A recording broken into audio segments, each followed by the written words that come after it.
আসসালামু আলাইকুম সম্মানিত ওমান প্রবাসী ভাই ও বোনেরা।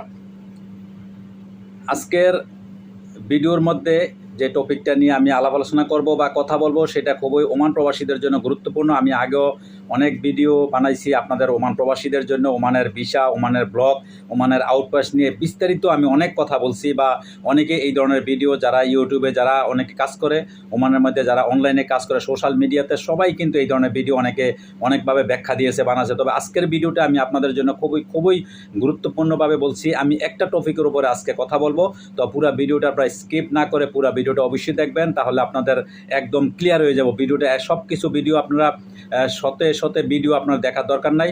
একটা ভিডিও দেখলেই আপনি সব কিছু, আপনার যারা অবৈধ ওমানে আছেন বা যারা ভিসা পতাকা লাগাইতে চাইতেছেন বা যারা আউটপাসে দেশে যাইতে চাইতেছেন, তাদের জন্য আজকের এই ভিডিওটা খুবই গুরুত্বপূর্ণ। তো একটা কালকে আমাকে কেন আজকে এই ভিডিওটা আমার বানাইতে খুব গুরুত্বপূর্ণ বা বানানোর জন্য আমি খুব আগ্রহ প্রকাশ করছি, এই জন্য কালকে একটা ভাই আমাকে আমার ভিডিও নিছে, গতকালকে কমেন্ট করছে যে কোন লোকে জানি সে ব্লক উঠাইবে, ব্লকের জন্য 700 রিয়াল তার থেকে দাবি করছে। 700 রিয়াল হইলে নাকি হয়তো টাইপিং অফিসে বা যে কোনো জায়গায় যেখানেই হোক 700 রিয়াল তার থেকে চাইছে। তো সেই জন্য আজকের ভিডিওটা সেই বাইকে উদ্দেশ্য করে বলছি, এবং যারা আমার ভিডিওটা আজকে দেখতেছেন, যারা এই পথের পথিক আছেন, তাদের উদ্দেশ্যে আজকের এই ভিডিওটা। তো সর্বপ্রথম আমি আপনাদেরকে বলবো ওমানের ভিসা সম্পর্কে।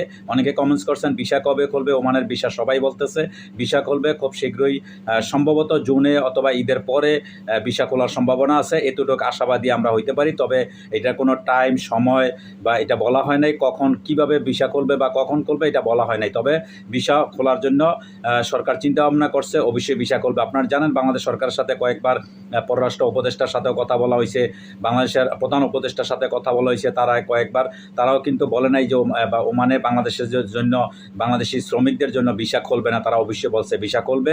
সুতরাং আমরা একই কথা বলতেছি, ভিসা অবশ্যই ওমানে খুলবে। তবে কবে কখন খুলবে এটা আমরা তারিখ দিতে পারবো না সঠিক। অনেকে জানতে চাইছেন কয় তারিখে ভিসা খুলবে বা কবে ভিসা খুলবে। ভিসা আমরা বলছি, বারবার বলার চেষ্টা করছি ভিসা খুলবে, কিন্তু কবে খুলবে এটা জানি না, এটা বলতে পারবো না। তবে ভিসা খুলবে এতটুকু আমরা বলতে পারি ইনশাল্লাহ। আমরা আশাবাদী, হয়তো দেখা গেছে কালকেও ভিসা খুলতে পারে, অথবা 15 দিন পরও হইতে পারে, 1 মাস পরও হইতে পারে, তবে ভিসা খুলবে এতটুকু পর্যন্ত বলতে পারে। আর দ্বিতীয় কথা হয়েছে, যেই ভাই বলছিলেন যে 700 রিয়াল আপনার থেকে চাইছে, আপনারা বাংলাদেশের যে ওমানে মাসকাট অবস্থিত যে দূতাবাস আছে, আমাদের দূতাবাস, সেই দূতাবাসের যে নির্দেশনাগুলা আপনারা জানেন, ওইখান থেকে কিন্তু বা যে ভিডিও ক্লিপস আমি বা অন্যান্য আরও অনেক ইউটিউবার ভাইরা কিন্তু এই ভিডিওগুলো কিন্তু ইউটিউবের মধ্যে আছে, আপনারা ইউটিউবের মধ্যে দেখতে পারবেন বিস্তারিত। আসলে আপনারা কথাগুলো বুঝতে পারেন নাই যে কি বলার চেষ্টা করছে বা কি ধরনের কানুন এইখানে বলা হয়েছে। যেটা মনে করেন অবৈধ প্রবাসীদের জন্য যে সম্পূর্ণ জরিমানা মওকুফ করা হয়েছে, আপনার কত টাকা খরচ হবে আপনার পতাকা করতে, সেটাও বলা হয়েছে। তার পাশাপাশি এইখানে কারণ হয়েছে যে মালিকের নামে আপনি তানাজুল করবেন, যেই কোম্পানির নামে আপনি তানাজুল করবেন, সেই কোম্পানি আপনার সম্পূর্ণ খরচটা বহন করবে, এইটাই কিন্তু বলা হয়েছিল। কিন্তু তারপরে যদি অনেক কোম্পানি বহন করবে না বা অনেক মালিকে বহন করবে না, তো না করলে কিছু করার নাই, সেটা আপনার, যেহেতু আপনার জরুরি দরকার, আপনি বৈধ হইতে চাইতেছেন, আপনার নিজেই করতে হবে। কিন্তু সম্পূর্ণ মিলিয়ে 310 রিয়াল আপনার খরচ হইব বা 320 রিয়াল এরকম খরচ হইতে পারে, টোটাল খরচটা যেটা আর কি। আর আরেকটা কথা বলি, যেটা ব্লগ সম্পর্কে আপনাদেরকে একদম টোটালি একদম বিস্তারিতভাবে আমি আপনাদেরকে বোঝানোর চেষ্টা করছি। আপনারা খেয়াল করবেন যে ব্লগটা আপনারা কীভাবে উঠাবেন। যারা ব্লকে আছেন, যাদের মালিক ব্লক দিয়ে দিছে, আপনারা যাইয়া দয়া করে সানাত অফিসে যাবেন, সানাত অফিসে যাইয়া বা লেবার কোর্টে আপনারা যাইয়া, ওইখানে যাইয়া আপনারা কী করবেন, আপিল করবেন। আপনারা কিন্তু অনলাইনের মাধ্যমে আপিল করতে পারেন, রেজিস্ট্রেশন করতে পারেন।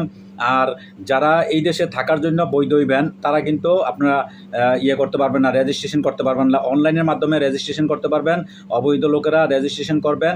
আর যারা ব্লকে আছেন, তারা আপনারা দয়া করে যাইয়া ওইখানে যে আপিল করবেন যে আমার এই অবস্থা, আমি এইভাবে, আমার মালিকে আমাকে ব্লক দিছে। তখন কি করবে তারা, এটা বিবেচনা চিন্তা করবে বা একটা সময় করে মালিককে ডাকাইব।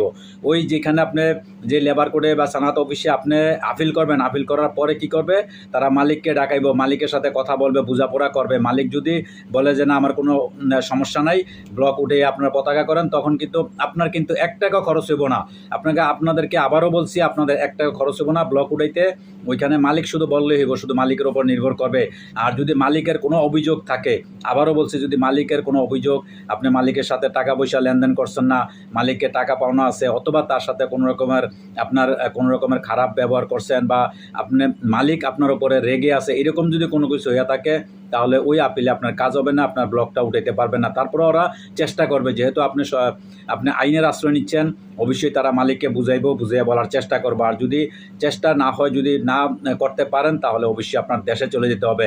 আর দেশে যাওয়ার জন্য যারা অবৈধ প্রবাসী যারা আপনারা আছেন, যারা দেশে যাইতে চাইতেছেন, আপনার টিকিট কাইটা দেশে যাইতে পারবেন, কোনো সমস্যা নাই। যাদের পাসপোর্ট আর ব্লকের লোক, যদি আপনারা যাদের ব্লক আছে, যে আপনার ব্লক আছে, আপনি দেশে যাইতেছেন, তাহলে আপনার এমবিসির দরকার হবে, আপনি দূতাবাসে যেতে হবে। আর যদি আপনার ব্লক না থাকে, আপনি শুধু অবৈধ, তাহলে আপনার পাসপোর্ট টিকিট আর কি আপনি নিজে টিকিট কেটে আপনি দেশে চলে যেতে পারবেন, কোনো সমস্যা নাই। এখানে আপনি দূতাবাস যাইতে হবে, আপনি অনলাইনের মাধ্যমে একটা অ্যাপ্লিকেশন করতে হবে, আপনি একটা রেজিস্ট্রেশন করতে হবে। যারা অবৈধ আছেন, তারা আপনারা কী করবেন, দূতাবাসে যেতে হবে না, শুধু কেবল আপনারা অনলাইনের মাধ্যমে একটা রেজিস্ট্রেশন করবেন, রেজিস্ট্রেশন করে। আর যদি আপনার রেজিস্ট্রেশন আপনি নিজে না বুঝেন, না করতে পারেন, আপনি সানাত অফিসে যাবেন, সানাত অফিসে যাইয়া আপনি বলবেন যে আপনি দেশে যাইতে চাইতেছেন, তখন তারাই আপনার সব কিছু ব্যবস্থা করে দেব, কোনো সমস্যা নাই। কিন্তু বারবার ঘুরিয়ে ফিরিয়ে আপনারা ওই কথাগুলো আপনারা বোঝার চেষ্টা করেন না। অনেক ভিডিও আপনারা দেখেন, সমস্যা হয়েছে আপনারা ভিডিও বেশি দেখেন, ওই ভিডিও দেখতে দেখতে এখন আপনারা কোনটা সঠিক কোনটা কি, মানে এগুলা আপনাদের এখন একটা কনফিডেন্স মধ্যে আইসা গেছেন, মানে আপনারা কোনটাই আপনারা বিশ্বাস করতে পারতেছেন না। তো যাই হোক, সর্বশেষ কথা হইলো, আপনারা যে এলাকা ওমানের ভিতরে আপনারা যে এলাকায় আছেন, ওই এলাকার আপনার যে অধীনস্থ যে আপনার আছে, সানাত অফিস আছে, আপনি ওইখানকার আপনার এলাকার ওই সানাত অফিসে আপনি যাবেন। ওইখানে গেলে আপনার সব সমাধান হয়ে যাবে, সমস্যার সমাধান হয়ে যাবে। আপনি বাংলাদেশে যেতে চান, আপনি অবৈধ, আপনার পাসপোর্ট টিকিট কিছুই নাই, আপনি বাংলাদেশে যেতে পারবেন, কোনো সমস্যা নাই, সানাত অফিসে গেলেই হবে। আর যারা এই দেশে বৈধ হইতে চাইতেছেন, তাদের কোনো রেজিস্ট্রেশনের দরকার নাই, আপনারা কখনো রেজিস্ট্রেশন করবেন না। সরাসরি আপনার মালিকের মাধ্যমে, যেই মালিকের নামে আপনি তানাজুল হবেন, যেই মালিকের নামে আপনার ভিসা পতাকা লাগবেন, অবশ্যই ওই মালিকই আপনার সব কিছু ব্যবস্থা করবে। বরঞ্চ এই দেশের বর্তমান কানুনের মধ্যে আছে, আপনার পতাকা করতে, আপনার আকামা করতে যেই টাকাটা লাগতেছে, সেই খরচটাও কিন্তু মালিক দিতে হবে। 310 রিয়াল মতো টোটাল খরচ বা 20 রিয়াল খরচ হইব, এই টাকাটাও কিন্তু মালিক দেওয়ার কথা, এটা আইনে আছে। তারপর যদি মালিক না দেয়, আপনি এটা মালিকের সাথে কনসিডার করে এটা অবশ্যই আপনি ব্যবস্থা করবেন। তো দর্শক, আশা করি আপনারা নিশ্চয়ই বুঝতে পারছেন। আপনারা সঠিকভাবে যে কোনো ভিডিও, আপনারা আসলেই আপনার সঠিক ভিডিওগুলো, আপনার সুন্দরভাবে কথাগুলো বোঝার চেষ্টা করেন না বা শোনেন না। আপনার পুরো ভিডিওটা দেখবেন, কথাগুলো বুঝবেন, তাহলে অবশ্যই বুঝতে পারবেন। আশা করি নিশ্চয়ই আপনারা বুঝতে পারছেন। দর্শক, আজকে এই পর্যন্ত, ভালো থাকবেন, আল্লাহ হাফেজ।